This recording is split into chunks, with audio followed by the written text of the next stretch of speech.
भावांनो, हा आहे हैदराबादचा बायपास.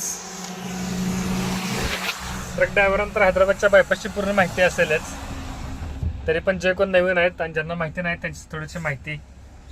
जे तेलंगणाची राजधानी हैदराबाद आणि तेलंगणामधली सगळ्यात मोठी सिटी ही हैदराबाद आहे. आणि त्याचा बायपास हा खूप मोठा आहे. टोटल याची लांबी आहे 160 किलोमीटर. म्हणजे जे हैदराबाद सिटी आहे त्याच्या पूर्ण बाहेरून हा रिंग रोड आहे. याचं नावच आहे आउटर रिंग रोड म्हणून. आणि याला वर चढायला आणि खाली उतरासाठी 18 पॉईंट आहेत. म्हणजे समजा आपण आलो जर सोलापूरकडून तर तो एक पॉईंट, परत नागपूरकडून आलो तर तो एक पॉईंट, असे टोटल 18 पॉईंट आहेत. तेच वर चढायसाठी आणि तेच खाली उतरायसाठी तेवढंच 18 पॉईंट आहेत. जर आपल्याला समजा सोलापूर जायचं असलं तर कुठला पॉईंट नाही आपण खाली उतरायचं आहे ते लक्षात ठेवूनच उतरत जावा.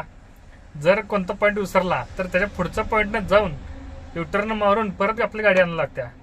कारण लगेच खाली उतरला कुठं दुसरा पॉईंटच नाही आहे. जो मेन पॉईंट सोडला तर दुसरा कुठं पॉईंटच नाही आहे. त्यामुळं हैदराबाद बायपासचं जरा माहिती करून या पहिल्यांदा येताना, कुठल्या पॉईंटला चढायचं आणि कुठल्या पॉईंटला खाली उतरायचं. पण हा हैदराबादचा बायपास एवढा भारी आहे, एक नंबर रोड आहे.